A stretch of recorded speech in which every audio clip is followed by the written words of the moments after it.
कहानी है गोरखपुर स्थित एक प्लांट की, जिसने यहाँ के लोकल निवासियों की ज़िंदगी नर्क बना दी है। वहाँ बसता था ना, यहाँ सुनाई नहीं देता, कोई नहीं सुनाता था, एकदम नहीं। कि तो पीलिया हो जा रहा है, कि तो कल तो खांसी टीबी हो जाएगा, कि तो किडनी सड़ जाएगा, कुल परेशानी है। खाली पानी की व्यवस्था। ये आमतौर पर पानी सफ़ेद होता है, लेकिन ये पूरा गाढ़े पीले रंग में ये पानी। ये दोनों किडनियाँ खराब हो गई। अच्छा, तो जब आप डॉक्टर को दिखाए तो वो ये बोले कि मतलब गंदे पानी पीने की वजह से। हाँ इससे तो 3-4 लोग बहरे भी हो गए और राख से 3-4 लोग अंधे भी हो गए। ये सर इसी इधर ना हमारी आँख खराब हो गई, यही बार केवल दवा कराया हुआ। हमारी ये आँख बाएं एकदम खराब है, साफ से दिखाई नहीं दे रहा। अगर छत पे सो लिया जाए तो सुबह समझ लीजिए कि चर्म रोग खुजली तो हो ही जाना है, तो पूरा गांव एकदम इसलिए राखी हो जाए। 70% खेती जल गई है और सिर्फ आईजीएल के पानी से। लेकिन जितना प्रदूषण ये सारे पूरा गिरा मिल के निकलता है, आईजीएल उसका 2 गुना प्रदूषण अकेले निकलता है। जैसे 60 साल के अंदर ये लोग मर जा रहे हैं यहाँ पे, किसी को कुछ हो जा रहा मर जा रहा है। तो आगे यही संभावना लगता है कि ऐसा कुछ कि 4-5 पीढ़ी के बाद शायद यहाँ की जनसंख्या ही समाप्त हो जाए।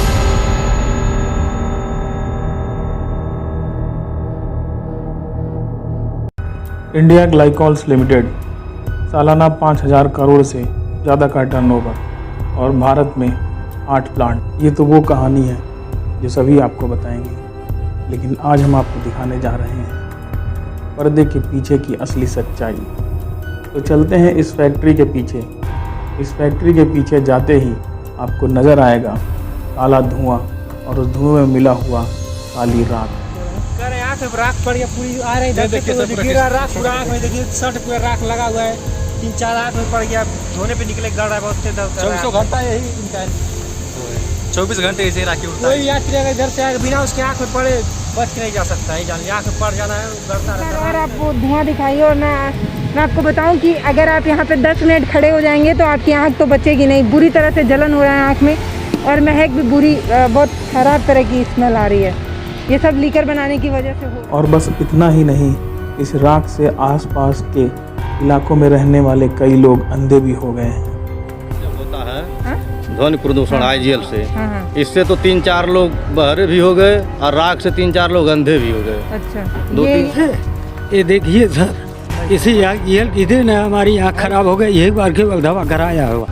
और उसके बाद हम इस पर पर्दा पड़ गया है और प्रधान बोले कि हम दवा करवाएंगे। और अब इसी वक्त अभी भी देखिए हमारी ये आँख बाएं एकदम खराब है, साफ से दिखाई नहीं दे रहा सर। बता, एकदम मामूली बता रहा हूँ, आपकी शक्ल नहीं दिखाई दे रही।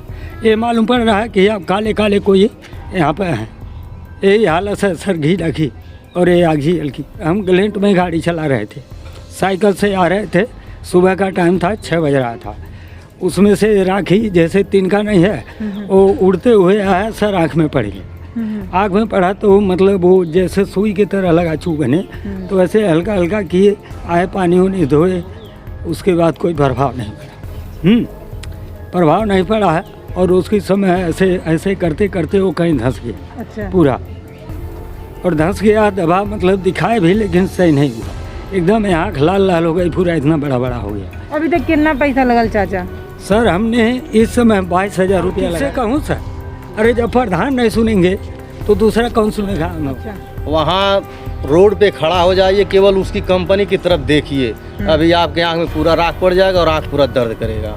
ये अगर गर्मी पड़ रही है, लाइट नहीं है, अगर छत पे सो लिया जाए तो सुबह समझ लीजिए कि चर्म रोग खुजली तो हो ही जाना है, वो ठीक तो होगा नहीं। मतलब यहाँ जितने लोग हैं कोई ऐसा नहीं कहने लायक मेरा शरीर नहीं खजुला रहा है।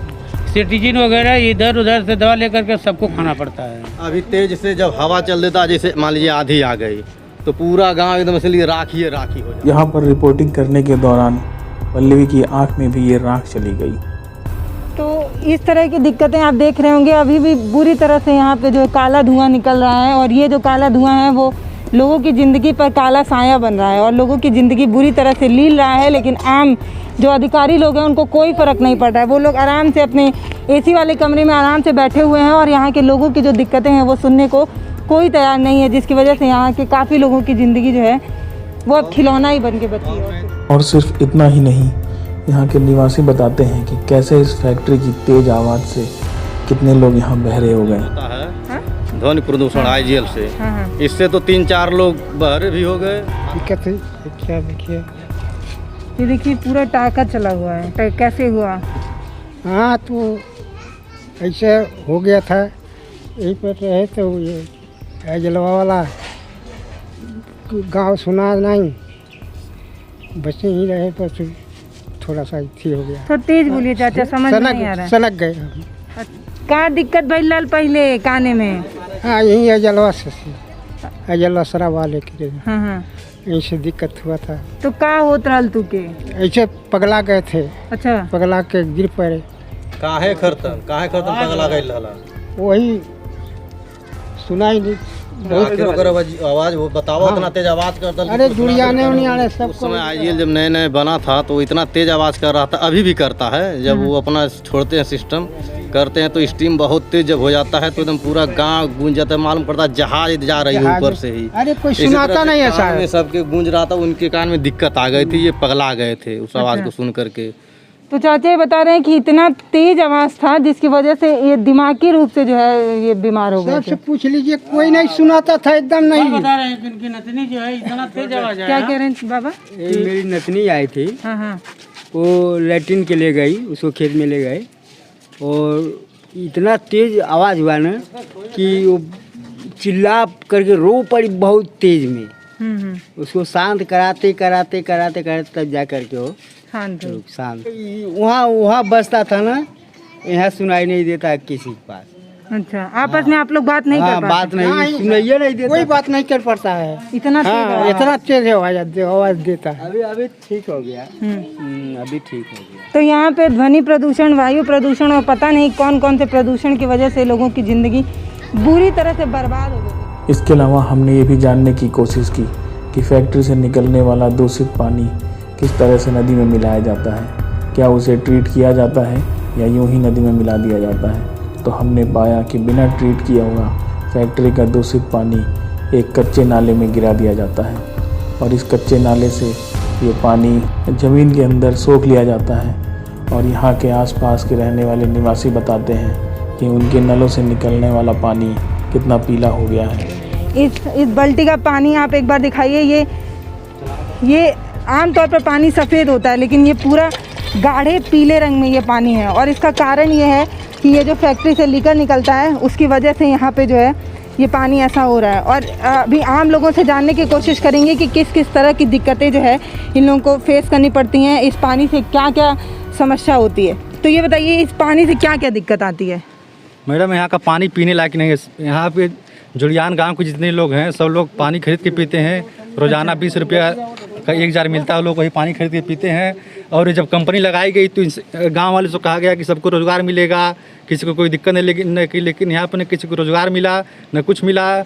और गांव वालों को केवल प्रदूषण और एक ख़राब पानी पीने को मिलता है और कुछ नहीं मिलता है। पानी से बहुत लोग का किडनी खराब हो गया है, गांव का बहुत लोग दमा के मरीज हो गए हैं। अच्छा। बहुत लोग मतलब मृत्यु दर बहुत ज़्यादा है यहाँ पे। जितेंद्र कुमार। अच्छा, तो क्या दिक्कत है आपको? हमारा किडनी, दोनों किडनियाँ खराब हो गई। अच्छा, तो जब आप डॉक्टर को दिखाए तो वो ये बोले कि मतलब गंदे पानी पीने की वजह से? हाँ जी।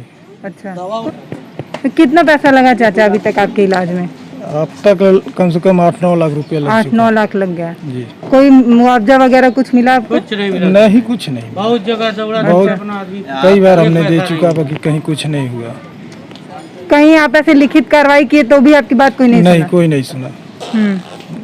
2 बार योगी जी को भी कागज दिया गया, बाकी कुछ नहीं हुआ। कोई सा है कि गांव में कल पानी का सुविधा नहीं है। पानी खरीद के पीते हैं, तो जब पानी खरीद के पीते हैं तो कहते हैं परेशानी तो होगी, कि तो पीलिया हो जा रहा है, कि तो कहते खांसी टीबी हो जाएगा, कि तो किडनी सड़ जाएगा, कुल परेशानी है। खाली पानी की व्यवस्था आप लोग कर लिए, पानी की बहुत परेशानी। अच्छा, ये जो नल से जो पानी निकलता है पियर हो जाता है। हाँ, उससे क्या क्या दिक्कत आती है? पीलिया हो जाता है। नहीं, कपड़ा जो धुलती है उससे?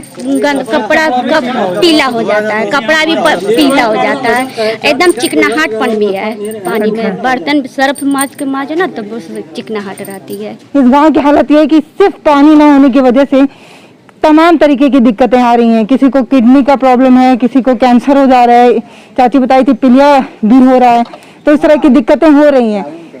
तो आप एक मूलभूत सुविधा जो आपको पहुंचानी चाहिए गांव तक, वो भी यहाँ तक नहीं पहुंच पा रही। और आपको एक बहुत बड़ी बात बताऊं तो आप जान के हैरान रह जाएंगे कि जहां हम खड़े हैं ये गोरखपुर गीडा है, और यहाँ से गोरखपुर बहुत ज़्यादा दूर भी नहीं है। तो यहाँ से सीएम योगी भी जाते होंगे और सांसद जो रवि किशन है शायद वो भी कभी इधर से गुजरे होंगे, लेकिन किसी के कान में इन लोगों की समस्याएं जो हैं वो पहुंच नहीं रही हैं, इन लोगों की परेशानी किसी तक नहीं पहुंच रही है। और योगी जी जब आए थे तो सबके दिमाग में ये चल रहा था कि गोरखपुर की तो दशा तो बदल ही जाएगी, गोरखपुर जो है तमाम तरह की परेशानी जो है गोरखपुर में ख़त्म ही हो जाएगी। लेकिन परेशानी यहाँ के लोगों की ख़त्म नहीं हुई, दिन प्रतिदिन परेशानी यहाँ की बढ़ती जा रही है, जिसकी वजह से जान जो है वो खिलौना बन गई है। और बड़े बड़े अधिकारी लोग और यहाँ के जो गीडा के जो भी लोग होंगे वो लोग यहाँ के लोगों की जान को खिलवाड़ समझ रहे हैं, जिसकी वजह से यहाँ के लोगों की जान जो है वो मजाक बन के रहेगी। इसके बाद हम लोगों ने रुख किया फैक्ट्री से सटे आसपास के गांव के खेतों का, तो हमें जो सच्चाई पता चली वो चौंकाने वाली थी। फैक्ट्री का दूषित पानी नदी और नहरों में मिलकर आसपास के खेतों में लहलहाती फसलों को जला रहा था। इससे बड़ा दुख देने की बात ये थी कि इन किसानों को इनकी बर्बाद हुई फसलों के बदले कोई मुआवजा नहीं मिलता है। पीछे आप देख रहे हैं ना, यहाँ पर कुछ समय पहले धान की फसल थी, लहलहाती हरी फसल, जिसको देखकर लोग ये सोच रहे थे कि एक समय जब ये धान की फसल पैदावार इसकी होगी तो किसी के घर में अन्न माता बरसेंगी, पैसा बढ़ेगा। लेकिन आज ये जो आप देख रहे हैं बुरी तरह से तबाह हो गया है, और इसके पीछे जो है ऐसी ही कंपनियां जिम्मेदार हैं। आप देख रहे हैं कितना बुरी तरह से यहाँ पे वायु प्रदूषण हो रहा है, और यहाँ खड़े होने की हालत में हम खुद नहीं हैं। अगर ये चश्मा ना लगाया जाए तो आँख से देखने लायक दिन नहीं बचेंगे। ये बताइए ये कैसे हुआ, ये खेत कैसे बर्बाद हुआ? ये बाढ़ आई थी आमी नदी की, और उसी में ये मौका पा गए, अपना गंदा पानी डाल दिए। आमी तो बाढ़ चला गया, लेकिन इनका पानी रुका हुआ, इनके पानी से फसल बर्बाद हो गया है, सड़ गया सब, सड़ गया पूरा सब।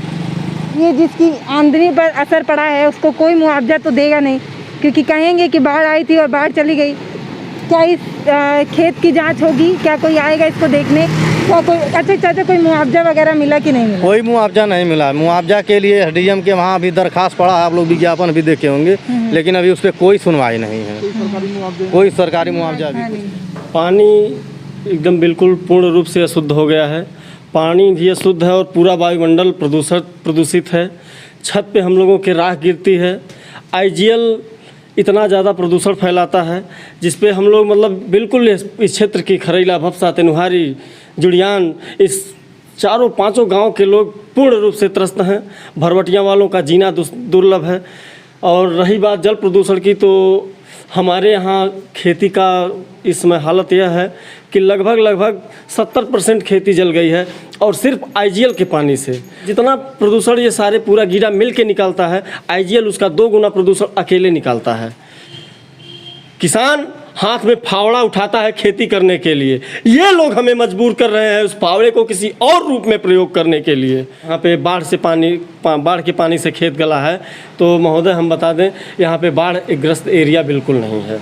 अच्छा। यहाँ बाढ़ बिल्कुल नहीं आता है, बाढ़ का पानी नहीं आता है। आमी नदी में की बाढ़ की वजह से जो एक नाला है जिसमें दबाव बनता है, और उसी नाले से ये लोग पानी को नदी में गिराते हैं, और जब दबाव बन जाता है तो आईजीएल अपना उसी समय पोखरा वगैरह साफ़ करके केमिकल युक्त पानी छोड़ देता है। बरसात का मौसम होता है, पानी भरा होता है, और उसी पानी से पूरी खेती, तेनुहारी, भपसा, खरैला, अणिला पार, कुल्हुई, कैली, गाड़र तक की खेती पूर्ण रूप से नष्ट हो गई है। मौके पे जाके कोई मुआयना कर ले। बात मैं आपको बताऊं तो जब यहाँ पे बाढ़ आती है तो प्रशासन की तरफ से और अधिकारी लोगों का ये कहना होता है कि दरअसल ये जो फसल बर्बाद हुई है वो बाढ़ की वजह से बर्बाद हुई है, लेकिन आम लोगों का ये कहना होता है कि केमिकल छोड़ देने की वजह से फसल खराब हो गई है। तो बस 2 पक्ष की बात होते रह जाती है और मुआवजा नहीं मिलता है। इस साल भैया का बताना ये है कि इस साल अगर ऐसा कुछ हुआ तो यहाँ के लोग जो है अब गंभीर हो चुके हैं, और अब ऐसे आश्वासन से काम नहीं चलेगा, अब कठोर कार्रवाई इनको चाहिए। और आज तक कार्रवाई इसलिए नहीं हो पाई क्योंकि लोग भी गहरी नींद में सोए रहे, और लोगों को ये लगता रहा कि अधिकारी लोग सुनेंगे और नेता पार्षद लोग सुनेंगे, लेकिन किसी ने आम लोगों की बात नहीं सुनी, जिसकी वजह से आम लोगों की फसल बर्बाद हुई, आम लोगों की ज़िंदगी जो है वो खिलौना बनकर रह गई है। और इसके बाद हमने सोचा कि लोगों से जानने की कोशिश करें कि जिनके ऊपर जिम्मेदारी है वो जनप्रतिनिधि और वो प्रशासन क्या कर रही है। और जानकर दुख तो तब हुआ कि पत्रकार यहाँ पर आते हैं और रिपोर्टिंग करके आईजीएल में अंदर जा करके अपना पैसा लेकर के वापस चले जाते हैं। जब वोटवा ले रहा तो सब कह देला हम बंद करवा दे हे कर दे। आज जब वोट ले रहा तो कहीं नहीं आवले सही जसवंत बाटे हम आईजीएल वाला 200-400 रुपये बीघे के हिसाब से दे के सबका मुंह बंद और दलालों को कमीशन खिला देता है। जो यहाँ के जनप्रतिनिधि होते हैं उनको कमीशन खिला देता है और सारा मामला के पास गया एसडीएम के पास गया लेकिन तो कोई मतलब कुछ नहीं आता, कोई नहीं आता है, कोई सुनवाई नहीं, कुछ सुनवाई भी नहीं होता है यहाँ पर। हमेशा ऐसा ही पानी देता है।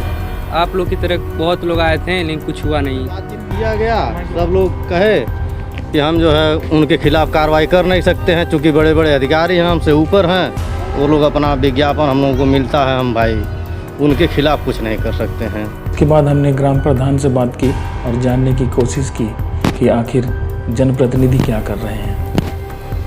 अब आपकी बात कराएंगे खरेला गांव है ये और ब्लॉक पिपरौली है और उन्हीं के प्रधान से अब आपकी बात कराएंगे और उनसे जानने की कोशिश करेंगे जो यहाँ की विकराल समस्या है उसको लेकर प्रधान जी कितना सजग हैं, उन्होंने अभी तक कितनी कार्रवाई की है और ऊपर से क्या क्या आदेश आए हैं उसको लेकर ले दे के ज़मीनी हकीकत जानने की कोशिश की जाएगी। क्या नाम पड़ेगा आपका? मैं ग्राम प्रधान चंद्रभूषण सिंह। हमारे यहाँ गीडा की पानी की समस्या है। गीडा की पानी आईजीएल कंपनी का आता है, जिस पेड़ पर जिस पौधे पर वो चला जाता है वो सब जल कर के ख़त्म हो जाते हैं। यहाँ तक कि जीव जंतु मेढक मछली कुछ भी नहीं बचे हैं। अच्छा। सब लोग मर गए हैं। इसके लिए एसडीएम महोदय को हम दिए, आश्वासन मिला था कि प्रधान जी आपके कथनानुसार देख करके उचित मुआवजा दिलवाएंगे, लेकिन आज तक कोई मुआवजा की बात नहीं हुई। लेकिन एक सवाल आपसे ये है कि यहाँ पे ये कहानी हर साल ही होती है। जी सर। तो हर साल से आप एक ही परेशानी को लेके परेशान हो रहे हैं और अभी तक यहाँ के लोगों को मुआवजा एक को बार मिला नहीं? एक बार नहीं मिला, किसी बार भी मुआवजा लोग नहीं दिए और हर साल फसल इसी तरह नष्ट हो जाती है। और हर बार आप लिखित देते हैं सर। हाँ। और हर बार सिर्फ आश्वासन देते। तहसीलदार साहब महोदय आए थे, कानगो महोदय आए थे, लेखपाल जी आए थे, कहे प्रधान जी आप कार्रवाई होगी, लेकिन ठंडे बस्ती में सब चला गया। बताइए कि क्या सोचते हैं कैसे ख़त्म होगी परेशानी, क्योंकि हर साल आप आश्वासन मिलेगा। बात सिर्फ खेती की नहीं है, खेती की तो एक समस्या है ही, इसके अलावा यहाँ सबसे बड़ी समस्या पानी की है। पानी की वो गीडा अपना नाला बनवा दे, टीट प्लांट जहाँ जमीन लिया है अनिला पार में वहाँ तक पक्की नाली बनवा दे, हम लोग की समस्या खत्म हो जाए। अच्छा, बोलने से होगा?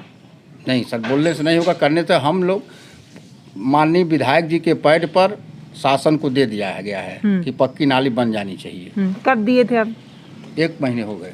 अच्छा, उससे पहले क्या कर रहे थे?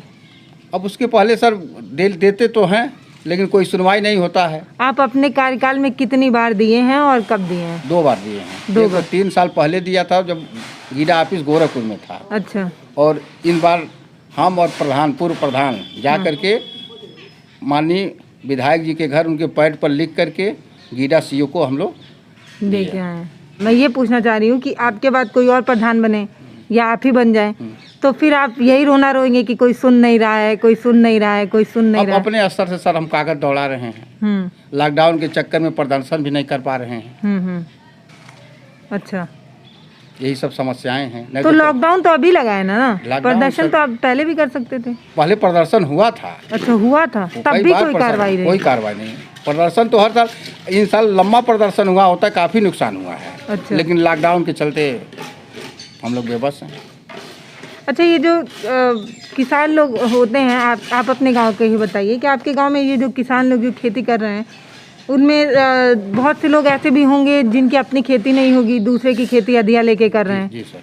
तो उन लोगों की समस्याएं और परेशानी है। आप अब व्यक्तिगत रूप से क्या कर रहे हैं ऐसे किसानों के लिए? ऐसे किसानों के लिए हम जो दूसरे का अधिया खेत बो रहा है उसके नाम से पड़ताल करके हमने शासन को भेज दिया है कि जो उसको बोया है वो पाए, क्योंकि जिसका खेत है वो मुआवजा पाए। हाँ। जो लागत लगाया है वो मुआवजा पाए। उसका नाम हम लोग दिए हैं। हाँ, ऐसा हुआ है। ऐसा हुआ है। हर बार कई तरह की एक समस्याओं में एक समस्या ये भी आती है कि जब ऐसे बाढ़ या कुछ ऐसा आता है तो जिसके नाम की ज़मीन होती है वो पा जाता है मुआवजा, लेकिन असल में मिलना चाहिए जो लगाया है भर्ती। जो फसल लगाया है उसके नाम हम लोग लिख करके शासन को दिए हैं कि मुआवजा वो पाए। पानी की वजह सर 3 लोग हमारे यहाँ डायलिसिस पर थे। अच्छा। 2 महीने पहले 3 लोग एक्सपायर कर गए। यहाँ प्रदूषण आँख वाली सबसे समस्या है कि हम लोग गीडा में जाते हैं, अगर बिना चश्मा के चले गए तो आँख में राख का कण पड़ जाएगा, उससे हम लोग काफ़ी परेशान हैं। बच्चों में किस तरह की परेशानी होती है? बच्चों में परेशानी, सांस लेने में दिक्कत, कोई अगर बच्चा जल उल जाता है तो जल्दी ठीक नहीं होता प्रदूषण से। अच्छा। आईजीएल का धुआं जमीन पकड़ के चलता है। अभी इस समय उत्तर से बिहार अगर बहने लगे, हम लोग यहाँ बैठे हैं, यहाँ रह नहीं पाएंगे, पूरा अंधेरा हो जाएगा। अच्छा। आईजीएल के धुआं से पूरा अंधेरा हो जाएगा। ये सबसे बड़ी बात ये बता रहे हैं कि अगर घाव लग जाए किसी बच्चे को तो वो घाव जो है वो ठीक से भर नहीं पाता है, क्योंकि प्रदूषण यहाँ पे इतना ज़्यादा है। उसका प्रधान जी का ये कहना है कि उन्होंने लिखित दस्तावेज तो एक दफ्तर से दूसरे दफ्तर बहुत दौड़ाए, लेकिन वहाँ से कोई भी मुआवजा नहीं आया है। सिर्फ आश्वासन मिला और कई साल से आश्वासन मिल रहा है, और बस यही आश्वासन जो है वो किसानों की रोटी होगी शायद, इसीलिए अधिकारियों को कोई फ़र्क नहीं पड़ता है। तो हम आपकी बात करा रहे थे प्रधान जी से, और इनकी भी समस्या जो है वो यही है कि ये भी यही कह रहे हैं कि कई दफ्तर गए लेकिन कोई सुनने वाला नहीं है। अब यही समझने की बात है कि कौन है जो कान में तेल डाल के सोया हुआ है और उसको कोई फ़र्क नहीं पड़ रहा है कि मतलब इंसान जो है वहाँ रोज़ मर रहे हैं, दिन दिन एक एक पल घुट रहे हैं, क्योंकि यहाँ पे सांस लेने में इतनी दिक्कत है। ये जो फैक्ट्री के पास से रास्ता आता है वहाँ से आने जाने में काफ़ी दिक्कत होती है। तो यहाँ के लोग जो है वो रोज़ ही मर रहे हैं, हर एक घंटे जो झेल रहे हैं वो हम जैसे आम लोग नहीं समझ पाएंगे। हम आपको सिर्फ चंद मिनटों का एक वीडियो बना के दिखा सकते हैं, लेकिन इनकी समस्या हम नहीं बांट सकते हैं। तो सोचने की बात ये होगी कि जिसके ऊपर जिम्मेदारी आती है वो क्या करेंगे, इस वीडियो को देखने के बाद क्या करेंगे, या इससे पहले वो क्या कर रहे थे, ये एक सवाल तो है। आगे आपका कोई सलाह या सुझाव हो तो वो कमेंट बॉक्स में लिखें। इस वीडियो को बनाने का उद्देश्य सिर्फ इतना नहीं है कि हम सिर्फ समस्याओं को दिखा दें। हम अपने इस वीडियो के जरिए प्रशासन और सत्ता को जगाने की कोशिश भी कर रहे हैं, ताकि वो जगें और इस फैक्ट्री द्वारा हो रहे पोल्यूशन पे नियंत्रित करने की कोशिश करें। वरना अब अगर देर हुई तो इस फैक्ट्री से निकल रही राख में यहाँ के निवासियों का जीवन राख हो जाएगा। अगर आपको हमारा ये प्रयास पसंद आया हो तो वीडियो को शेयर ज़रूर करें। आपका एक शेयर किसी को अंधा, किसी को बहरा या किसी को पानी के प्रदूषण की वजह से किडनी खराब होने से बचा सकता है। आपका एक शेयर यहाँ पर रहने वाले निवासियों के लिए वरदान साबित हो सकता है। तो वीडियो को शेयर ज़रूर करें।